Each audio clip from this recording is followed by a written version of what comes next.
नौकरी बदलने पर नहीं किया ये काम तो झेलना पड़ेगा भारी नुकसान। जानिए क्या है।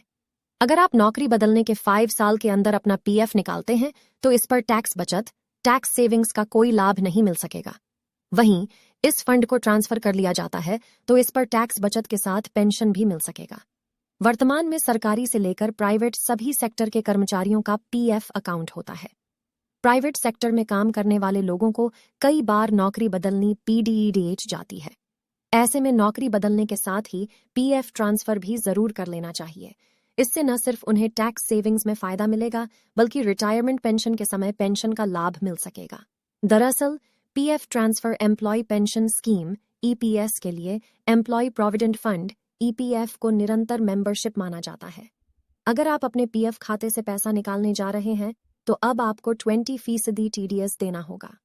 अगर आपके खाते से पीएन कार्ड लिंक्ड हो या नहीं, ये दोनों ही स्थिति में लागू होगा। बता दें कि अगर कोई खाता धारक 5 साल के अंदर पैसे निकालता है तो उसे टीडीएस भरना पड़ता है।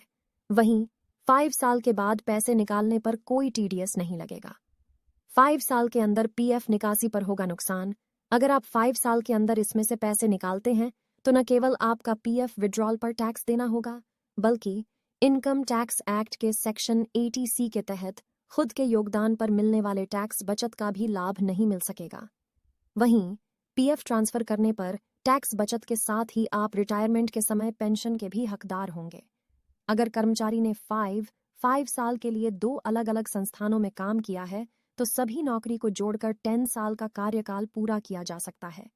लेकिन शर्त यह है कि हर नौकरी में कर्मचारी अपना यूएन नंबर न बदलें, पुराना यूएन नंबर ही जारी रखना होगा। यानी कुल 10 साल का कार्यकाल सिंगल यूएन पर पूरा होना चाहिए। मासिक पेंशन का नियम ईपीएफओ के नियमों के मुताबिक लगातार 10 साल तक जॉब करने के बाद कर्मचारी पेंशन का हकदार हो जाता है। इसमें शर्त केवल यही है कि जॉब का कार्यकाल 10 साल पूरा होना चाहिए। 9 साल 6 महीने की सर्विस को भी 10 साल के बराबर काउंट किया जाता है। लेकिन अगर नौकरी का वक्त 9.5 साल से कम है तो फिर उसे 9 साल ही गिना जाएगा।